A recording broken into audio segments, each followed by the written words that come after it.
It's our top story tonight at 5. News Channel 8 Scott Burton is live at Portland State. Scott, what can you tell us?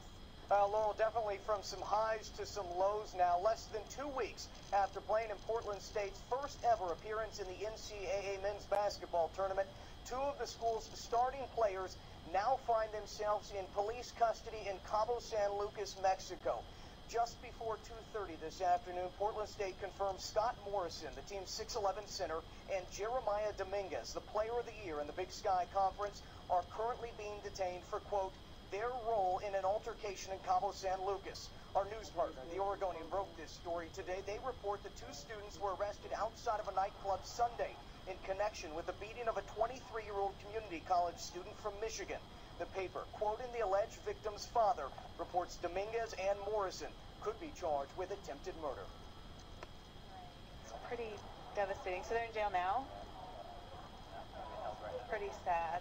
This is the first I've heard of it, and I'd like to hear more. PSU's athletic director said this afternoon in a written statement, quote, we are surprised and disappointed in the actions and poor judgment of our student athletes that they have shown, rather, in this situation.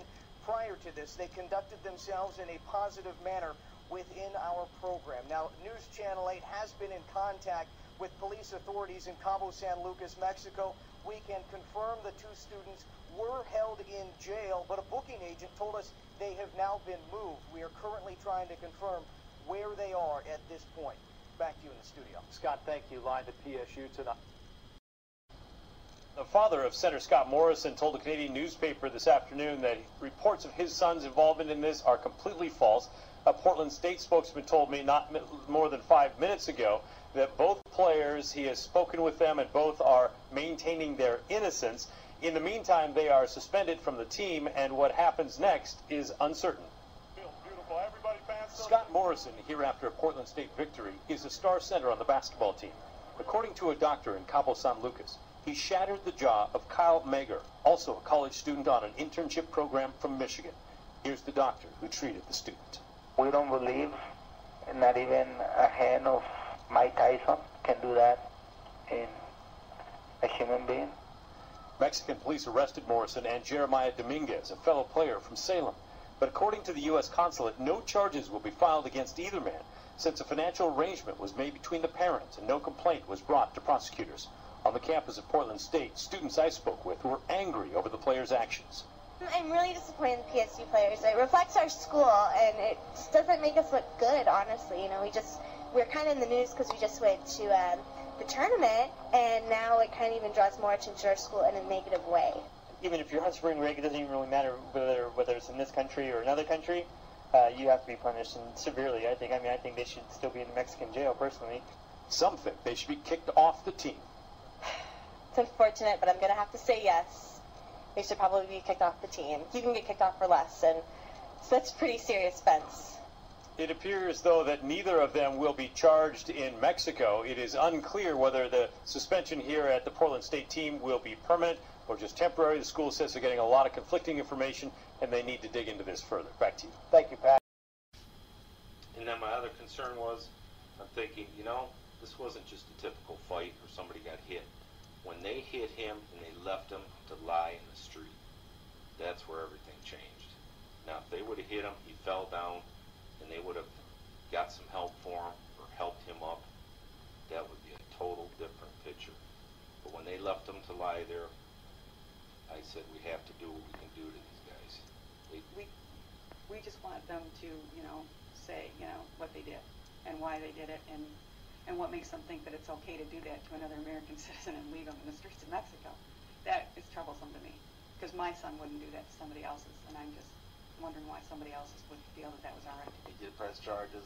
I can clearly tell you that Kyle did press charges against both players, and we do not know whether they've been released, and if they were released, why and how they were released. Okay. But that is part of what we are investigating. We have some. How scary was it? Very. It was, I have to honestly say, it was the most terrifying situation in my life, especially when they were putting IVs in me. And I mean, you're in Mexico, you don't know. It was just so shady how, like, needles they're putting fluids in your IV, and you have no idea really what's going in there. And they're tapping the tubes, like getting air out of it, and I'm just like, am I gonna live? You know, I mean, I don't know what's going on. And they kept just saying Vista, Vista, and I had no idea what it meant. I was just like, see, and they're like, pain? Like, that's all I kept saying was pain every once in a while. I'm like, no, you're alright. Like, just finish it so I don't have to deal with it anymore, you know? But, I don't know, it was definitely an experience of my lifetime. So what's the... They all happened. Cab driver came out, picked me up, put me in there, and I immediately said, Amerimed, because I had grabbed my mouth, and there was blood all over. I had a bridge, because I had braces when I was younger, and I had a bridge, and it flew out of my mouth. I immediately knew that it was bad, and it was just blood all over.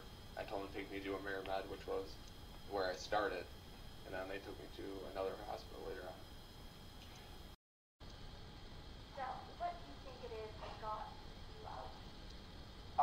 The truth, really. I mean, honestly, the biggest thing they said was, you know, we had two people that were saying, you know, we weren't there at that time, and, you know, the guy's, I guess, Kyle's statement, which I haven't seen, but the police said, he said the guys punched him, you know, did all this damage, you know, with punching him, and the fact that we have no damage on either of our hands, you know, you punch a guy's face, and, you know, you get one little bruised knuckle or sore knuckle at least, you know, and, you know, we had nothing on either of them, and... You just said, hey, look. We were kind of like, you know, it was, the guys kept talking to us and asking us questions, and he kind of kept, you know, glancing down as he's talking to me, you know, he's like, and then I was just kind of like, you know, do you want to see our knuckles? And he's like, yeah, and then they took pictures of them, and, you know, like, there's not a bruise or a sunburn, you know, even on your knuckles. So where do you go from here? Just tell a lot of, hopefully this gets out, you know, because I still have some friends and family, I think, that believe I'm still in Mexico or even still in jail, so, I mean, hopefully this will help, and, I mean, other than that, got to get back down to school on, you know, Sunday, Monday, and, you know, we started school this week, so hopefully, you know, that can kind of blow over and things can kind of calm down a little bit. What's the situation with the suspension? Again, I just heard this from the media. You're the third media person, you know, that has told me this, and nobody else has told me this. Spoke with my coach this morning. He didn't mention it. I have to call my AD back shortly, but again, maybe he'll mention it. I'm not sure. But yeah, the media people have said it's a suspension indefinitely. I mean, I can kind of see where they're going with it, because what the media said, you know, at one point it was an attempted murder thing, which wasn't the case and wasn't the charge. And but if that was the case, you know, I could see where the school said suspend him indefinitely until more facts come out.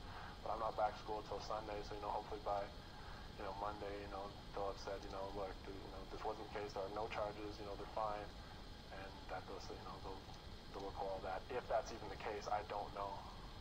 Any concerns about long-term ramifications? Definitely. I mean, I'm trying to go, you know, play pro next year and, you know, go overseas and make, you know, do that kind of thing. And I'm worried about, you know, agents not talking to me, or, you know, having the name, or a team not wanting to pick me up, you know, for this reason. You know, I could be losing a lot of money, you know, having to be, you know, doing other things next year than, you know, kind of what I dreamed to do, you know, just because I was at the wrong place in the wrong time because of that.